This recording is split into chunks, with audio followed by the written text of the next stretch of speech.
Aqui na Quatro Rodas a gente sabe o quanto vocês gostam de picapes. Por isso, hoje eu vou trazer mais uma, só que numa versão diferente do que a gente costuma mostrar em testes e em vídeos. Essa daqui é a Nissan Frontier S. É a versão mais barata, menos potente, voltada ao trabalho e que é a única manual da linha. Sim, a gente ainda tem picapes médias a diesel e manuais no Brasil.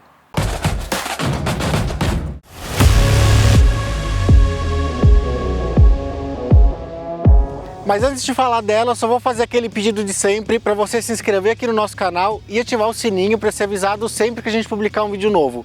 E para ter acesso a todo o conteúdo exclusivo da Quatro Rodas, é só você apontar o seu celular para o QR Code que aparece aqui na tela e fazer a sua assinatura.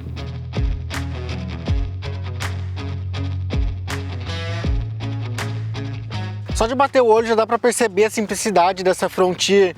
Dá para notar que ela é uma versão voltada ao trabalho, voltada a frotas.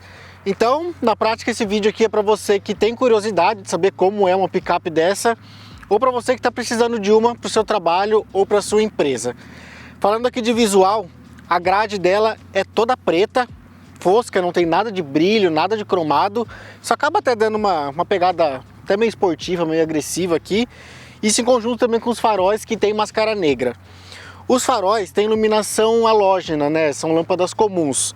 Esse nem é, na verdade, o principal problema. O principal problema está no fato de que ele é monoparábola.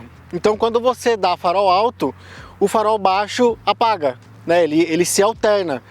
Isso cria um buraco, né, sem luz na frente do veículo, próximo ao veículo, que é um problema, principalmente para um carro como esse, que vai pegar muita estrada, que vai pegar lugares escuros, e aí isso vai afetar bastante na visibilidade e até na segurança. E aqui embaixo tem esses refletores que poderiam ser faróis de neblina, parecem ser faróis de neblina, e ajudaria um pouquinho a corrigir essa falta de iluminação aqui próximo ao veículo com farol alto. Só que não, aqui é só luz diurna, ele não tem a função de neblina. Para fechar, o ângulo de ataque desse carro também é muito bom para enfrentar diversos terrenos aí.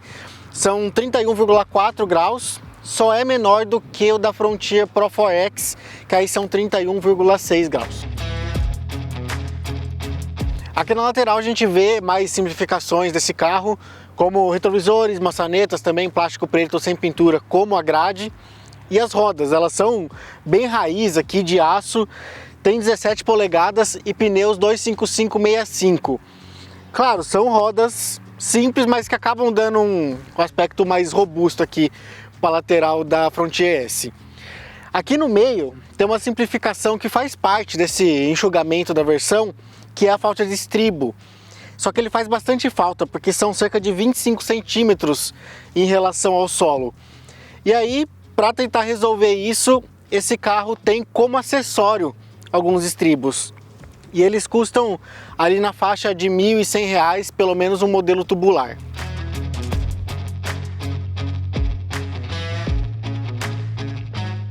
Aqui na traseira as lanternas têm iluminação comum, o para-choque é preto também, sem pintura, fosco, e não tem o nome da versão, só tem identificação 4x4 lá do outro lado, para identificar uma informação bem óbvia para uma picape média a diesel. Para os padrões atuais, faz bastante falta um auxílio de estacionamento aqui atrás, uma câmera ou um sensor. Tem sensor também como acessório, ele custa R$ 460, inclusive tem sensor de estacionamento lá para a dianteira, que custa R$ 490. A tampa não é tão pesada para abrir. Ela é tranquila, mas ela não tem nenhum sistema de alívio de peso. Se eu soltar aqui, ela desce com tudo. Para subir, em compensação, ela é bem levinha. Agora, eu continuar falando de caçamba. Como dá para ver, não tem nenhum protetor aqui, não tem capota marítima. Só que, mais uma vez, tem como acessório esses dois itens. E eles custam cerca de R$ 1.500 cada um. Essa caçamba aqui pode levar até 1.054 litros, isso é maior que os 1.000 litros da Hilux e menor que os 1.061 da S10. Ela também pode carregar até 1.032 quilos. No reboque, a Frontier S pode levar até 2.800 quilos quando o reboque tiver freio e 750 quilos sem freio. são capacidades boas, mas que perdem para S10.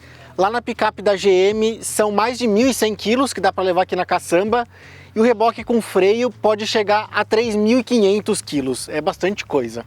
Bom, agora eu vou fechar aqui que eu vou te mostrar como que é lá dentro. Vamos lá?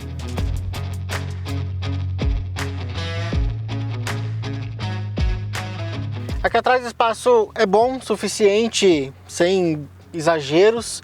O banco tem uma inclinação um pouquinho maior do que se costuma ver em picapes. Isso ajuda no conforto, principalmente em viagens um pouquinho maiores. E até dá para levar 3 pessoas aqui, porque apesar desse console invadir um pouquinho aqui a área das pernas do terceiro ocupante, o túnel central é bem baixinho. Você praticamente não vê, ele é quase plano ali o assoalho. E isso ajuda a levar uma terceira pessoa aqui. Inclusive, por falar nesse console central, tem uma portinha USB e tem saída de ar-condicionado. Isso não tem em muitos carros mais caros, mais premium, e tem aqui na Frontier mais barata. É um conforto, é um mínimo de conforto para quem vai usar esse carro no dia a dia ali para trabalho, né?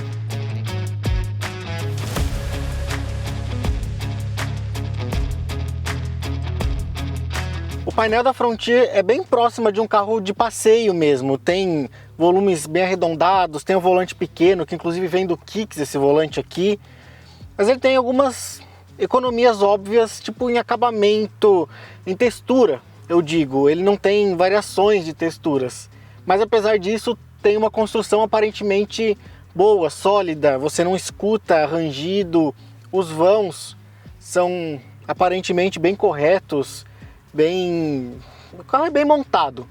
Inclusive os bancos também me surpreenderam aqui no acabamento. Tem um tecido bem suave no toque aqui, é um tecido macio, também são bons na densidade da espuma. Isso agradou bastante. Aí agora, falando o que a gente tem aqui de conteúdo, tem ar-condicionado analógico, comum, nada de ar-condicionado digital aqui, 3 portas USB, uma comum ali e mais uma comum e outra USB-C aqui dentro. Inclusive aqui tem uma coisa muito legal, que você coloca o cabo para carregar o aparelho, né? E ele tem um vão aqui para você colocar o cabo e não esmagar o seu cabo. Normalmente esses apoios de braço eles acabam esmagando o cabo e aí não dá muito certo.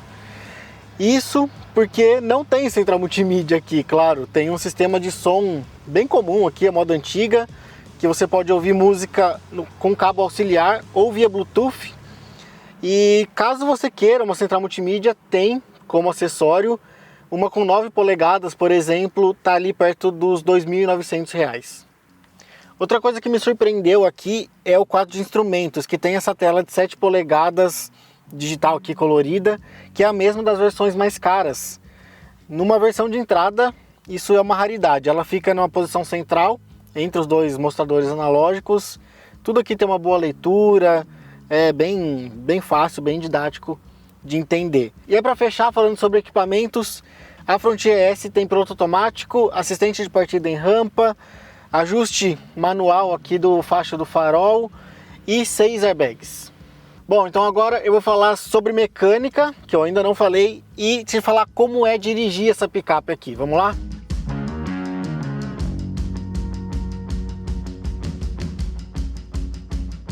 A Frontier S é a única versão manual da linha, no caso aqui são 6 marchas, e ela também é a menos potente.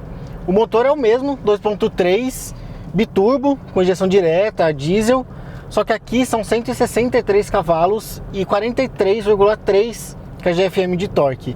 Nas outras versões automáticas, que inclusive o câmbio automático é de 7 marchas, são 190 cavalos e 45,9 kgfm.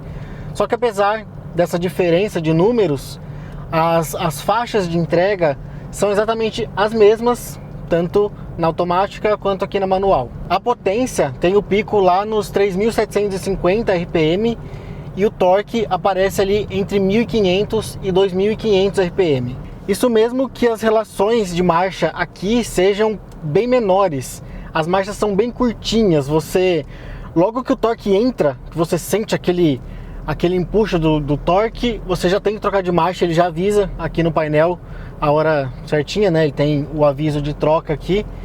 Não adianta querer trocar antes, porque ela vai perder o fôlego e vai demorar um pouquinho para retomar. O que incomoda um pouquinho aqui é a distância do câmbio, tanto das mãos, que ela fica centralizada aqui no console central, né?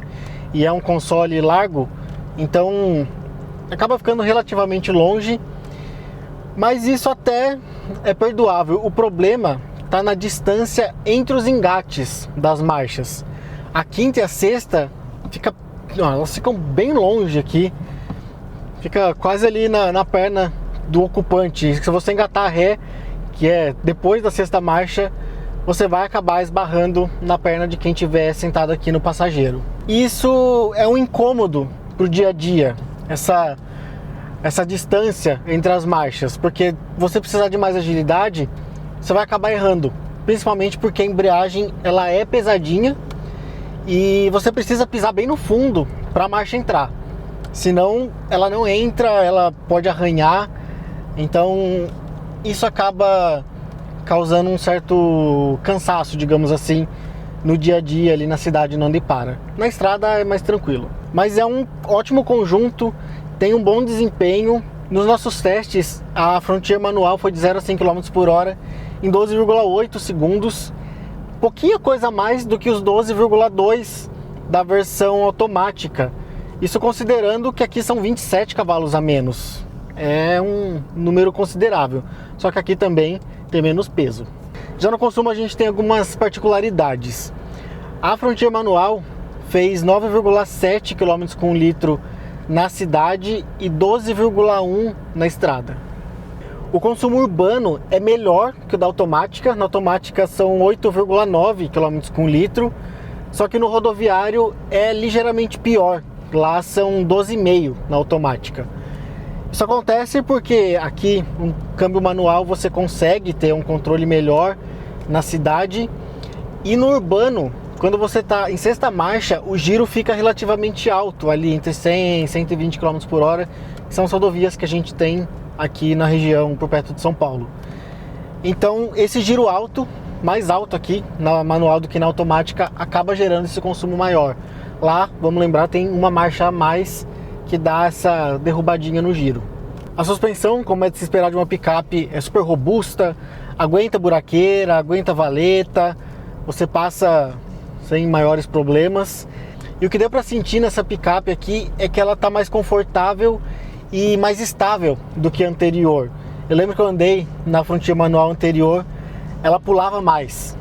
Essa daqui, claro, ela vai dar uns pulinhos, é característico de picape, principalmente vazia, mas ela tá um pouquinho mais estável, tá um pouquinho mais ali coladinha no chão. Isso ajuda muito, principalmente em curvas e no conforto, né, no dia a dia, na cidade, na estrada, enfim. Por fim, a tração aqui, claro, é 4x4, rodando aqui com 4x2 ela é traseira, e tem também as funções aqui de 4x4 reduzida e assistente de descida mais íngreme ali para usar mais num off-road mais pesado mesmo. No final das contas, a Frontier S tem duas propostas ali bem distintas. Uma pode servir para você que gosta de uma picape média e quer um pouquinho mais de diversão, aí vai alterar um pouquinho o visual dela para ficar uma coisa bem legal. Ou então para você, principalmente, que precisa de uma picape robusta e confortável para trabalho, porque essas capacidades ela promete e cumpre. Ah, eu não falei o preço dela ainda. Esse carro aqui custa R$ 245.090. Tá na média da concorrência, não é nem a mais cara, nem a mais barata. Mas agora eu quero saber de você. Gostou desse carro aqui? Achou muito pobre? Achou que tá beleza pelo segmento dela? Conta pra gente aqui nos comentários, que a gente tá sempre de olho. E lembrando sempre que aqui na Quatro Rodas a gente faz jornalismo.